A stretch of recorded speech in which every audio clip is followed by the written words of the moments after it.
Now let's welcome Brooke, Davit, Martin, Shelby, Michael, and Nikhil to the stage.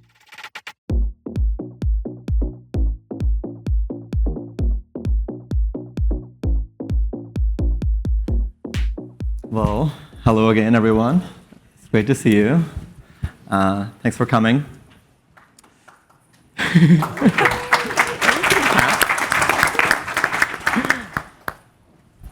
We're going to be talking about frontier of voice AI quality, some of the challenges people run into in production systems, mainly latency, determinism, and some of the other issues that we see.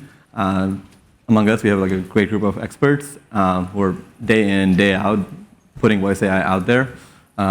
Very curious to hear their perspective on some of the challenges that they see out there. We got Brooke.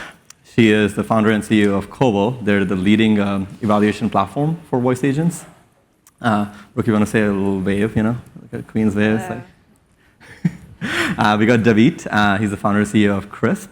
They are the default noise cancellation model that everyone out there uses, humans and voice agents. Thanks, Davit. We got Mart from Assembly. They're one of the leading labs that provides transcribers out there. We got Shelby. She's a AI. Hi, everyone. Thank you. She's an AI PM at Salesforce and one of the world's expert at efficient on-device LLMs. We got Michael, founder and CEO of Cerebrium. They are a compute platform, GPU, CPU, serverless across the globe for lowest latency deployments.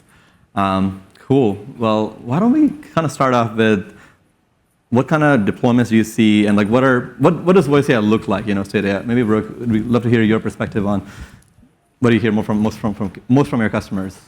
Yeah, so I think voice AI is really interesting because unlike LLM applications, I think there are so many different types of LLM applications, but today, voice is actually, there's a few use cases that are doing exceptionally well. So customer service, logistics, and I think interviews is also doing really well, but it's largely clustered into a few categories where people are seeing a lot of success. So appointment scheduling, being able to do intake forms, or these things that are relatively limited in scope, but very high impact because someone has to be doing these again and again and again. And so I think what we're seeing in production is actually how do you get these use cases fully autonomous so that you actually don't have to answer the phone yourself, but you can do this end to end. And then I think in terms of productionization challenges, there's kind of, I think, an evolving set of issues. So since we started Coval a year ago, that set of issues has evolved. So in the beginning, everyone was very obsessed with latency. Latency was the only thing that anyone talked about, and doing reg or workflows or any of these things didn't come up just because getting everything to work together in itself was hard. I think now we've started to see this progression of issues as you deploy to production, where you're first thinking about latency, and then you get latency nailed. So then you're thinking about interruptions, because now you're too fast. And then next, you're trying to say, OK, now I want to follow a set of instructions. And then kind of the next stage is, OK, now I want to take actions based on those instructions, so tool calls, et cetera. And then get into reg and more complex architectures. So that's kind of how we've seen things evolve. But I think the really cool thing about voice is that a lot of people are learning from each other and having very similar problems right now. Yeah, and in terms of the stack that you see, speech-to-speech models, cascaded, what sort of stuff do you see out there?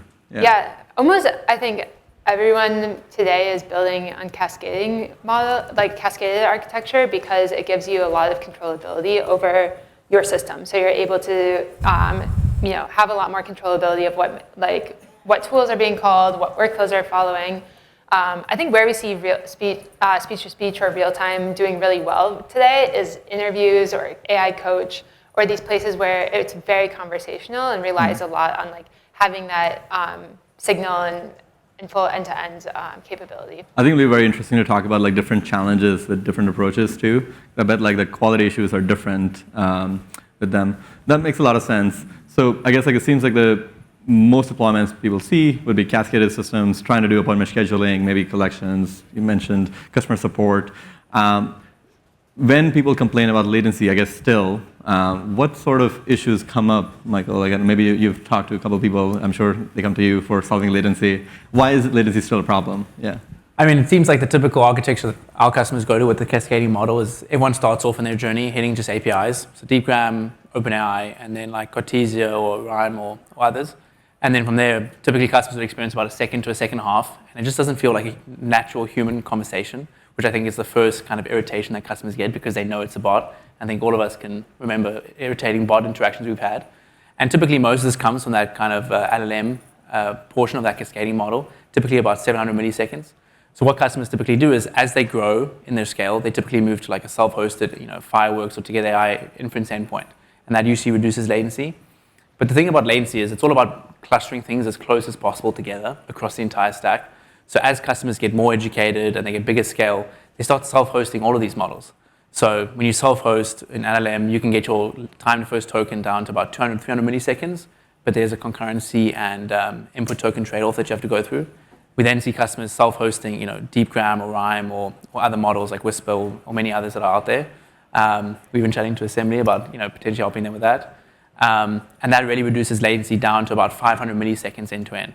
And then lastly, it's just maybe for a lot of you that are in the US, latency is not the biggest issue because a lot of those providers' APIs are in the US. But as soon as you're in Europe or in India or Australia, the latency across the network really starts to take effect. And that's what starts leading up to like the 2-second mark, which is just unattainable for most customers. And so that's where like region deployments, we can deploy all these self-hosted models together in a certain region, really make a big impact. And then obviously there's a bunch of other tricks that we've spoken about, which is like end of turn detection and things like that. Function calling is a big thing because every function call has to call your API between each thing. So again, if that's all locally hosted within the same cluster, there's a lot lower latency. And so that's some other things we see customers do at scale. Yeah, one thing I'll add is at Salesforce, we focus a lot on function calling, and we've had tremendous success with really small function calling models. So what we'll do is we'll look at 3B, 1B models, super, super small. It's a fraction of the size of DeepSeek and all these huge LLMs, right? We'll take really small models like that, we'll fine tune on function calls and fine tune on synthetically generated data that represents our use cases. And we can get function calls to be super, super fast, and then add quantization, add pruning, add all the tricks on top of it. It can go very, very fast. But that's what we see. So as you get as a larger scale, you really understand as a company what your user conversations look like, how big your input prompts are, and then you can start fine tuning, I guess, these LLMs to do exactly what you're speaking about. Exactly. Yeah. And the tooling and frameworks out there to do this now have just been growing over the last 2 years. That we're seeing more and more customers use the fact of fine tuning their own models that are smaller, faster, and then obviously cheaper. Exactly. I'm curious, Mark, from you guys, what kind of recommendations do you usually make to people who are trying to use Assembly? What kind of optimizations do you recommend them? Yeah, honestly, to some extent, we have to navigate the discussion as weighing and balancing what your application needs. So it's not enough to just end the utterance as soon as possible, as quickly as possible. You need to think about accuracy. You need to think about whether or not the user is done speaking and whether what they have said is ready for processing. And so I guess it's easy to be trigger happy and to just take all of our voice end of utterance settings and set them to the lowest as possible to try and get the lowest latency. But at the end of the day, that does have an impact on the user experience. And sort of like Michael just alluded to, it can give that kind of icky, I'm speaking to a robot that doesn't understand me, that doesn't really work experience that we really want to prevent. Yeah. Brooke, I think we were talking about a couple different techniques that you were mentioning around optimistically generating some things. What other tricks are people using to combat latency? And I want to get your perspective on, as you mentioned, latency's come up very far. Why is that still a problem? Where does it come up most? Is it a certain kind of workflow that comes up most, or not? You don't see a pattern like that? Yeah, I think that is a big question of why is latency still a problem? And one of the reasons is because if you're pushing the limits of what voice AI can do, you're constantly asking more of the models. And so as the models get better, you always want to use the best models. And as the models get faster, then people try to do more with them. So I think early on, for example, reg or other more complex workflows just weren't really feasible because of the overall latency of all of these systems was just too high. But now all of the latencies have come down and people are well, great, now I'm going to do more. And so I think that's one of the reasons why latency just continues to be a problem, and I think will always be a problem, is because you're constantly just trying to become superhuman almost. Yeah, I think voice systems are still so nascent in terms of what they're going to be able to do in the next 5 to 10 years in terms of true autonomy of the voice systems.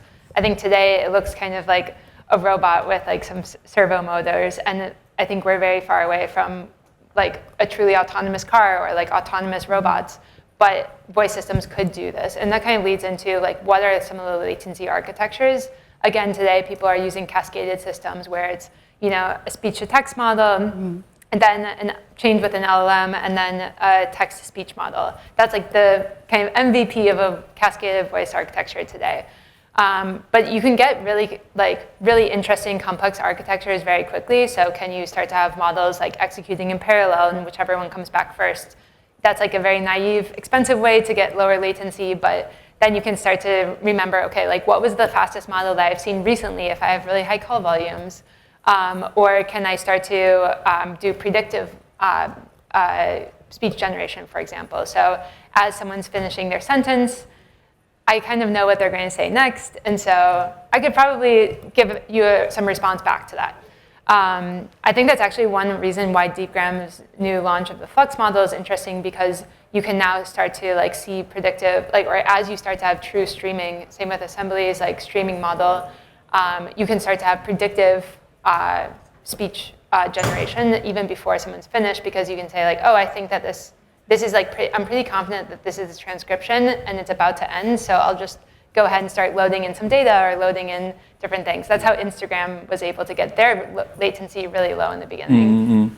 I know one technique that did not work for us, and maybe I'm curious if it worked in any deployments that you have seen, is semantic caching, where all the users who are calling in, they're having the same kind of conversation with the bot, similar. And could you use pre-filled responses or pre-existing responses? Never quite got to make it natural, but I'm curious if you guys have ever seen caching done really well in voice agents.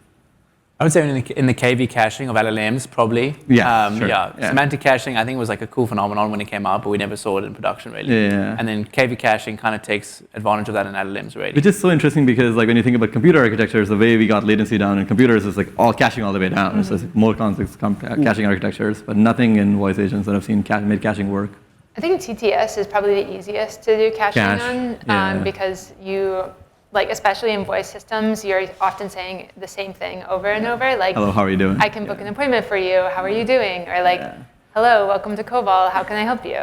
I think also the first message, that is easy to cache because you generally know what you're going to say when you answer the phone. So then you can get really low latency. Exactly. I think first message we cache, but we tried other things, and it's just the context just changes a little bit, and then it's not the most natural. It's it's crazy. I think that is a good one. I'm curious to shift gears a bit into determinism. That's the next challenge that I hear most commonly from people in getting the voice agents to production. Mart, I don't know, what is your general recommendation? Where do you see, determinism most pressing? I'm guessing for some people, they can just take the agent, put the prompt in, and just deploy to production, and it just works, right? Where do you see complaints of determinism? Yeah, honestly, it's once speech-to-text starts getting incredibly specific. So when you need to nail someone's extremely specific name, my name, for example, Martin Schweiger, that's not something that is said or that typically always appears in training data.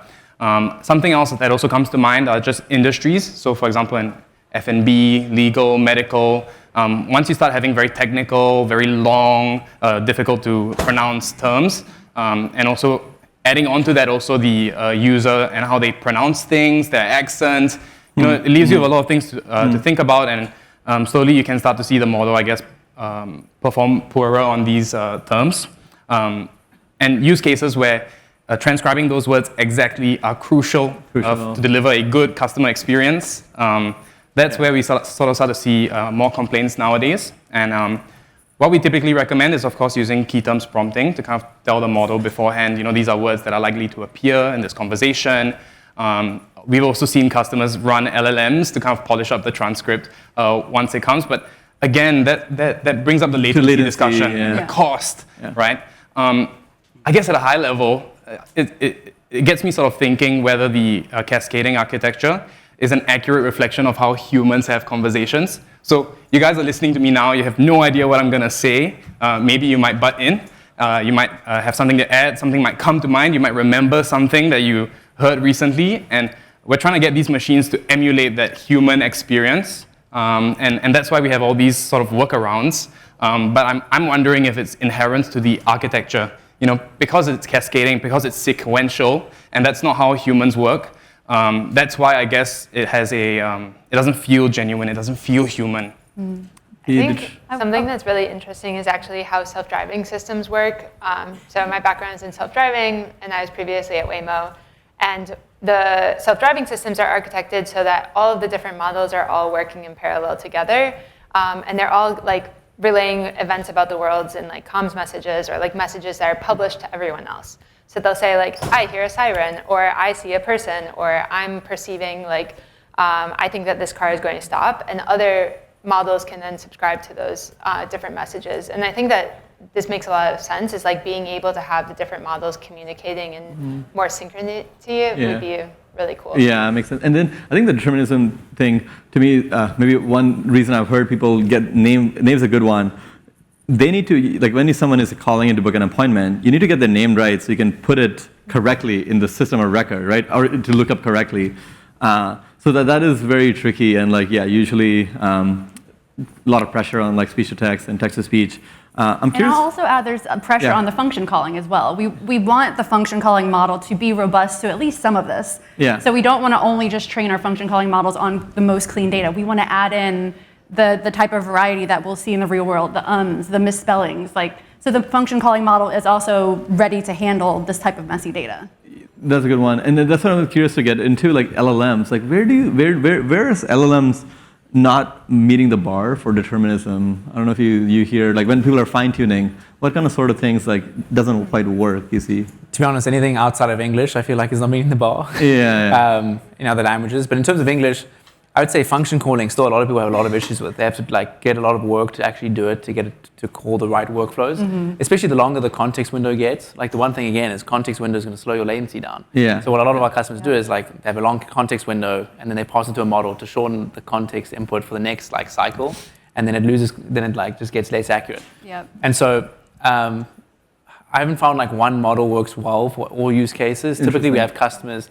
And the strangest customers tell us about the strangest model works for a very specific use case of some of their workflows, which is pretty interesting. And I think it then just goes back down to like evals, like understanding, what that looks like for different workflows. The other thing that's pretty interesting is once you have enough user data, it's actually interesting how there's like an exponential increase in how accurate your system gets once you do fine tuning, just off initial user data. But that last mile really gets difficult. Yeah, I think.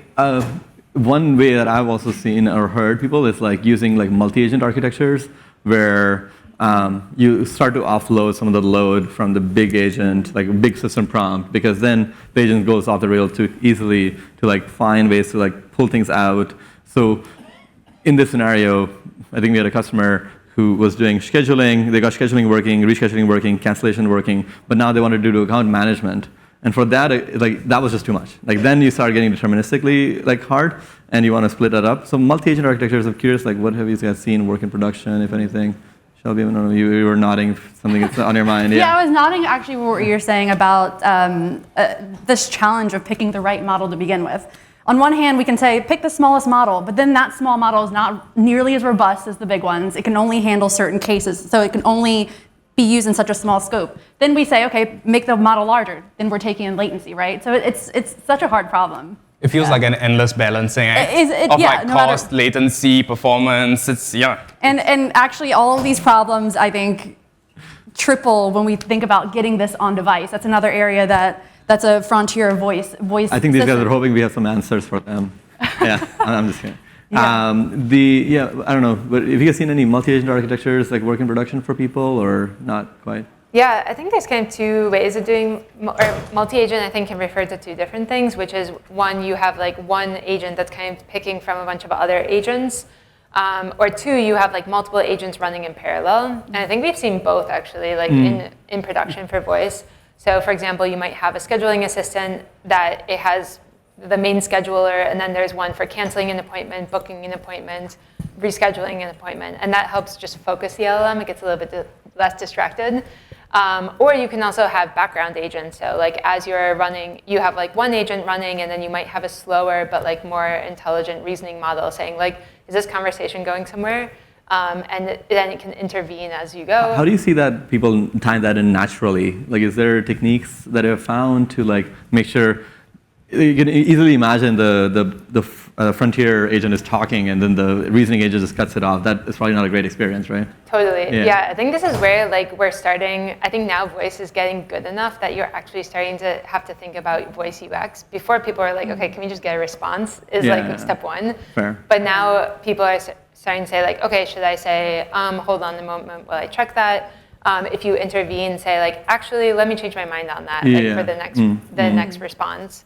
Or actually, I think I was incorrect in that previous response. I think probably background agents are still very nascent, but I'm really excited about that architecture because I think it gives us this level of reliability. At the point, I mean, not to seem trite, but I think self-driving, again, is a really good example here. There's so many parallels where like with self-driving, you have all these fallback mechanisms. So if you're driving down the road and like all of a sudden we don't like have a good next prediction, you don't just like stop the car or like go, fall over. But you actually have like a series of fallback mechanisms. So first I'm going to drive straight, then maybe I'll slow down, maybe I'll pull over, then I'll slam on the brakes. Then, only then do I fall back to like my secondary computer, and then you fall completely. And I think voice right now basically just slams on the brakes. It's like no response, Nothing, hangs up the call. Yeah, exactly. And you have to do this over and over, so you're compounding the number of times where you can fail. I think one way determinism can be solved is like if we just had more intelligence and like tighter latency, like 400 milliseconds. Like I remember improvement like GPT 3.5, 4 was a big improvement, and 4.0 was being fast was a huge improvement for voice. I'm curious, like, what do you see? Like, this year, I haven't seen that much. I think, like, within 400 milliseconds of bound, like, that much intelligence getting. All the models that are coming out here are more reasoning based. Like, what is your take on, like, I don't know, can we expect more LLMs to get smart, like, in this tight bound? I think so. I think we're just getting started. I think we're just scratching the surface on what's possible, like, with these models, especially even if you take the models that these small models and fine tune them. I think we've seen massive success doing that first. So I think that already can take you pretty far. And now add in reinforcement learning is coming into play for training the models. And I think there's a lot of potential. Yeah, I guess like I'm curious. What do you think of people who maybe don't have the skill of like fine tuning or RL, and they would prefer to just like prompt and like get something working? then you just want the base model to work, be really strong, right? Kind of the same thing that we saw from 3.5 to like 4.0. Sure, yeah. Is there like 5 chat is like okay, but it's not doesn't quite it's not a step function. Is there something bottleneck to like we have maxed out the intelligence we can get in like 400 milliseconds? You think? Interesting. Like instruction following maybe more specifically. Yeah, I don't get that sense. I think there's more exploration to be done. I'm optimistic about it. I think we're just. It's just started. like there hasn't been a area of investment maybe this year as more reasoning focused. Well, I think even like specialized chip companies like Cerebrium or Grok can show you like you can get tens of thousands of tokens per second, even on the reasoning models. So I think like you can that's one way. So you can still get a high amount of intelligence in low latency. Yeah. I know it's interesting when we get to like see customers at real scale. Honestly, cost becomes the biggest thing, like the cost per minute. Yes. That's another thing. Really, you want a smart model that's focused, so you have to fine tune. Yeah, you can't ignore it. I think one area that is definitely like we need improvement from the determinist perspective is the transcription accuracy, right? Like we don't build agentic systems at Krisp. Like we power a lot of use cases, but we do build voice translation layer, which is using all the cascading schemes that are using agentic. And like the biggest problem we see today is accuracy of transcription, right? Transcription, especially in the customer service use cases where emails, numbers, like addresses, these are critical. And like we see that a lot of the system like failure is coming from that. Like if you don't capture that from the beginning, the whole conversation is not going to be very productive. Right? Yeah, I have a follow-up question. I'm very curious, like actually, what you guys think about like.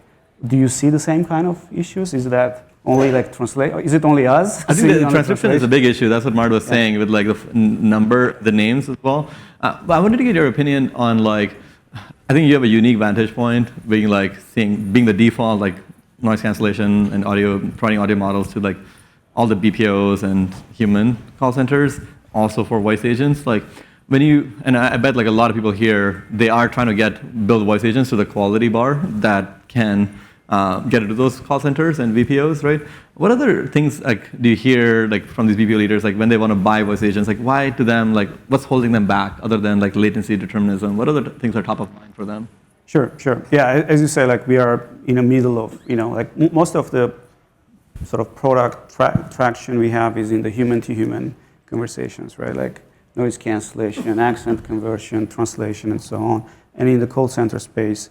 And then we have another piece where is like the agentic stuff, but we only are technology provider, like noise cancel, voice isolation, turn taking, and so on. So we don't see we don't have the depth of use cases. We don't understand exactly how these are being used in the agentic stuff.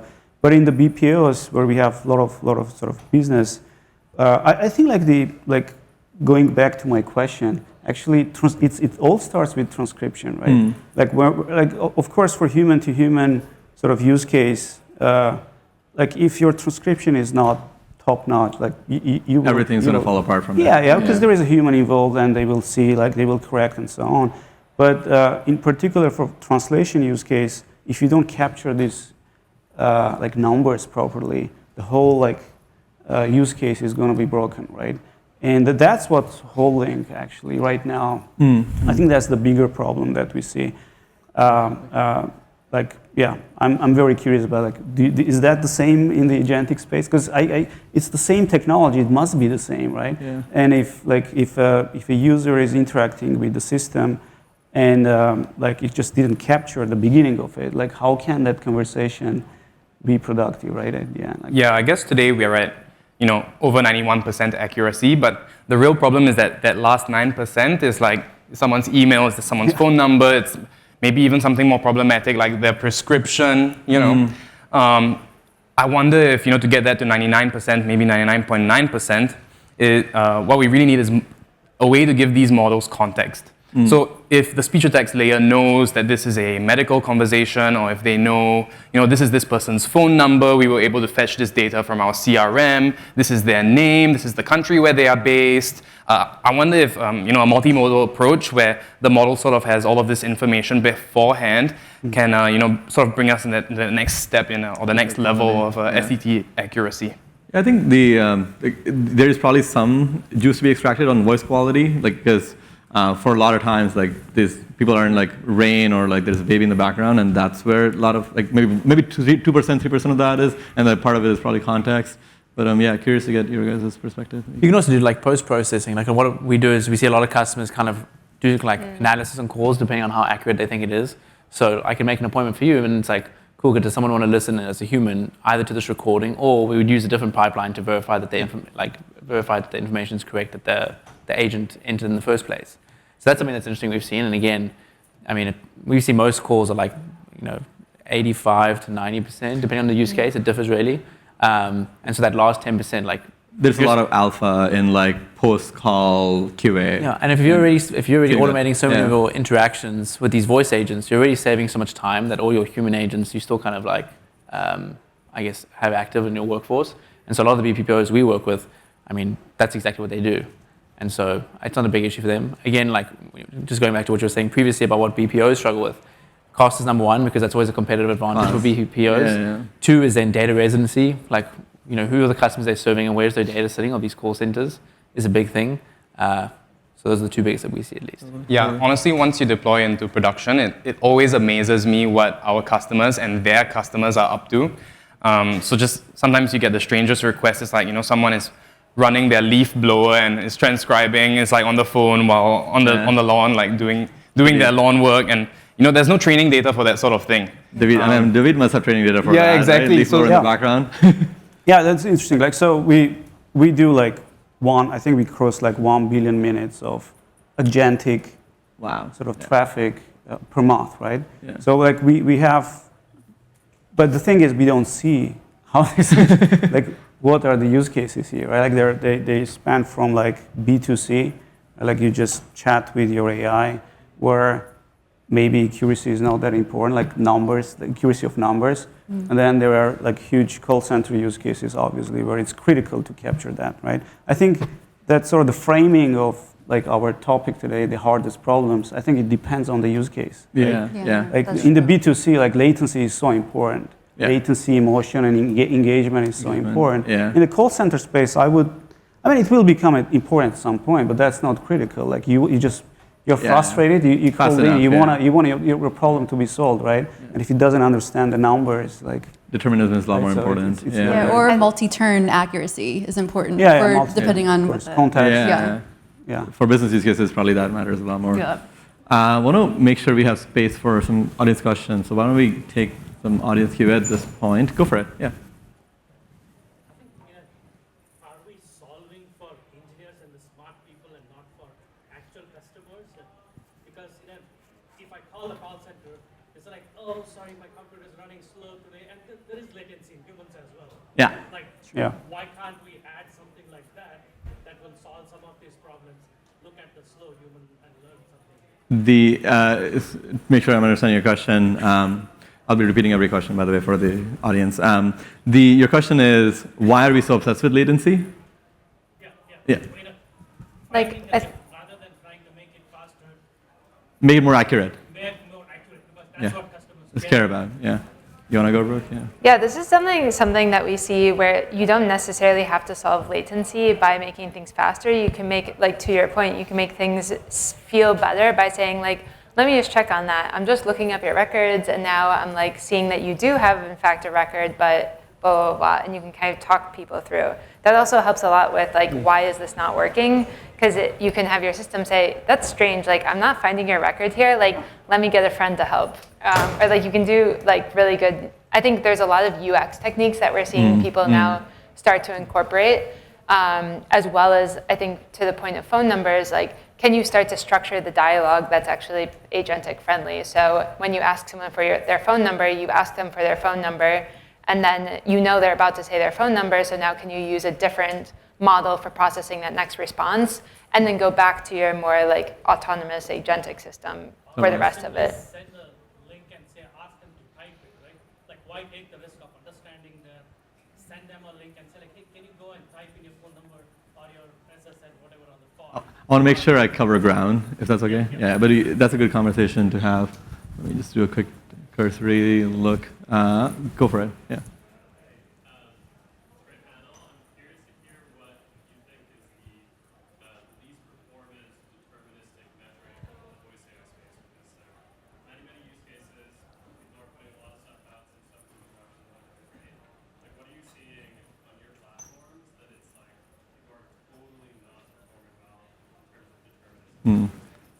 It's a question of the opposite, where it's like not the most successful use cases, but the least successful use cases that we see. Michael, maybe you have, I don't know, you see any use cases horribly fail? I feel like it's always the most complex industries that are still failing, where workflows are complex. So, most people are talking about like, customer success, and those are all great. But I would say ones where we're seeing like huge failures is ones where there's no room for error. So, financial institutions, conducting. Some customers try to do like conducting trades of a line, which is interesting, and that just hasn't worked well. Because, for example, if I say like ticker symbols, it's like, how do I know the context of which ticker I'm saying? Yeah. Or if I get a company name wrong, because there's lots of company names that like overlap. That would say one. Healthcare, I would say it's weird. Consumer interactions work well, but like B2B ones, those ones actually just don't work too well. Yeah, more precise or higher bar. Yeah, I'm trying to think what else. Those are the two that just come to mind. I think now. the theme is probably like when the expectation of accuracy is really, really high, like 100% or something. It's probably the least successful right now. Or they just need better evals. Sorry? I said, or they just need better evals. Yeah. Also the complexity of workflows, right? Have you been to call centers? Have you seen like real call centers? Yeah. I mean, Crazy. it's like, I think there are people who have seen it and people who haven't seen it. Yeah. Because when you see like how complex are the workflows and on the fly, how much they need to do creativity. They need to be like street smart. They need to have like context and change their thinking. I think these are the workflows that don't work today. They will at some point, but that's why we don't see much deployment for these. I was actually on one thing I forgot about. It's actually empathetic use cases. So a lot of people have tried therapy, but for some reason there's just something about like seeing and hearing like a human, at least, and also even physically, which is interesting because it's a consumer use case, and most consumer use cases are successful. But that's one where we haven't seen it blow up as much as we would have thought. Yeah, that's true. Another example is tutoring. I think it's sort of from a speech-to-text angle, trying to teach. When you are teaching someone English, for example, and they are bound to make mistakes, capturing those mistakes correctly is tough. I want to make sure we cover a bit more ground. Go for it. Yeah, on this topic, I make agents for healthcare. They're quite complex, the workflows. So do you guys have recommendations for the best way to get agents to adhere to a complicated workflow? I heard about fine-tuning. I heard about multi-agent, multi-prompt. And I specifically want to know from Coval, because you probably Googled so many. So do you have like experience in terms of what is the best bang for your buck in terms of getting an agent to adhere to a complicated workflow? Let me repeat the question. What's the best practice on making a complex workflow work in healthcare? Yeah, I think that definitely context engineering, or being able to give it like a limited set of steps, and then using either like a multi-agent setup where you have like one agent then calling out to sub-agents, or just like injecting different context as you go along. So not trying to give all the instructions up front, but more dynamically. I would also say like it sounds like I'm drinking my Kool-Aid, but I actually think setting up evals can be really helpful for this, because there oftentimes are solutions, and it's just knowing like, okay, I want to nail this workflow, and now I'm going to add on an additional one, and then you can like iteratively get there. And so like just knowing that you went through certain steps. If you go for more of this like node architecture, it also allows you to know which nodes you've visited. So if you know you have to go through like these 6 steps, that can be a nice way to marry like non-deterministic architectures with more determinism. Go for it. So I'm more in the application space, and one of the use cases I'm tackling right now is more of like, how do you handle and properly record transcripts? And there are some off-the-shelf solutions out there, but at the application or at a deeper level, what are the best practices to handle multi-channel conversations? We're not just tackling like 1 or 2, it's like 5 people in a room, or sometimes it's 300 people in a Zoom call. So like, how are you handling this case? How do you handle multi-channel conversations? I mean, multi-channel as in multiple channels on multiple one, speakers, multiple streams of audio. Multiple speakers, yeah. Today, with the technology we have, the best thing would be to open one stream for each audio stream that you have. So you transcribe them separately and then combine the transcript into one. I think speaker diarization in streaming is a very complex problem, primarily because the conversation begins and you have no idea who it is and how many people are there. And so, honestly, you have to just one-shot everything. Curious to see where that goes in the future, but I guess specific to telephony and phone calls, it's easy to separate things out into streams, and you can get a pretty accurate result with that. Yeah. I think there's some providers that have better diarization models. Yeah, you can try SpeechPact. I think they're known for this diarization. And it's hard to like build it from scratch. Yeah, totally. Go for it.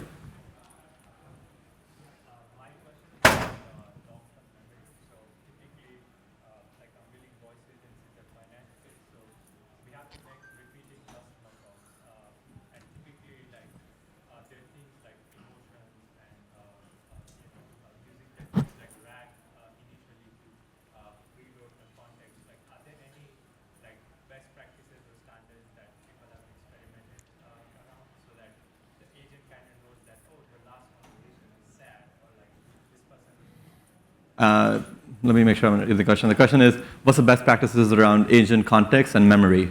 Yeah. Long-term memory, yeah. Who wants to take this? This is a meaty one. I think. Yeah, go for it. I think long-term, this is actually a great use case for the multi-parallel agents that I mentioned, where when you're starting the conversation, either like when you're connecting the phone call, you can start to load up, like if you have that person's phone number, you can start to load up information about them. Or if you don't know who they are, but then like once they introduce themselves and say who they are, you can start loading up information in the background and pulling on that dynamically. And so that's a really good use case for like parallel kind of agents at work. That makes sense. And the parallel agent, does it feel unnatural to people? Like, again, what's the UX of this? How do people usually design the UX, you find? Yeah, again, I think that's where like for like later turn, it's more like turn-based. Like it's hard to do it like mid-sentence, but you can say like, oh, what's your name, what's your email, and then let me pull up your record. Now you can have like more complex queries for being able to like pull up your records or pull up, like you kind of have these things already pulled up. Makes sense. I want to make sure we all can synthesize. Okay, maybe we'll take one more last question. Oh God. Mamata, go for it, yeah.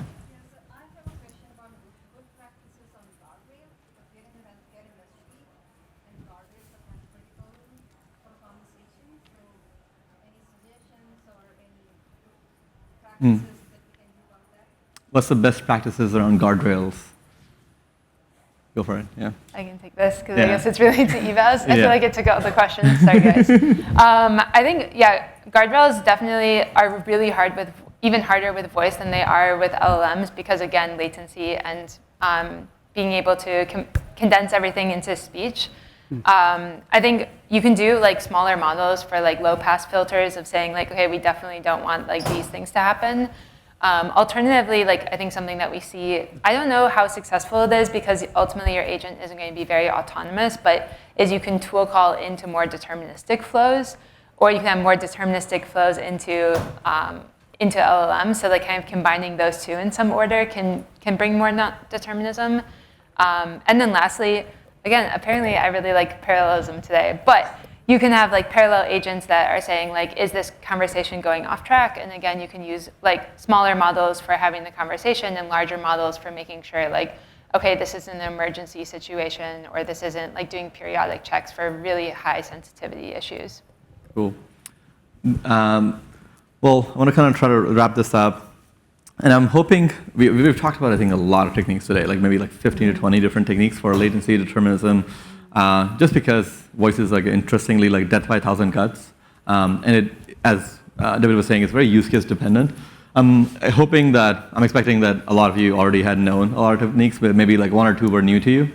I want to try to wrap this up maybe with one takeaway that every panelist wants to give you in trying to push the frontier of quality, and what's the best practice that they see and process that they see to achieve that. We talked about, again, latency, determinism, and again, other issues we see around in frontier quality, like around noise cancellation.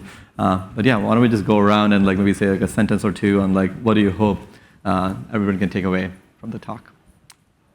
Yeah. Go for it, Brooke. Yeah, No. you can start. Ladies first. Yeah, I think my takeaway is that people are like simultaneously underestimating and overestimating voice agents today. Like I think that throwing all of your call volume or just like throwing an agent at something to try and do everything all at once oftentimes won't work. Instead, like trying to do one thing well is especially important with voice agents. And so I think actually not overestimating and throwing everything at it, but also not underestimating and say, oh, we'll never be able to get determinism or be able to use this for healthcare or finance and these critical applications, because I think that the models are so impressive and people are doing really incredible work that you can totally get there.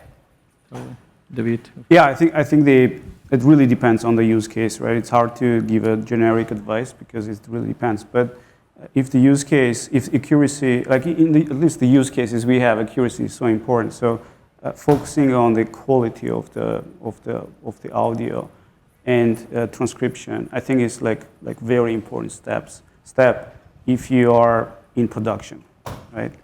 Once you hit production, you're gonna hit like real life, where like the audio has everything, like anything in it, right? So that's like, and that can be like a shock. So like being able to like, or at least thinking through it carefully is very important. Totally.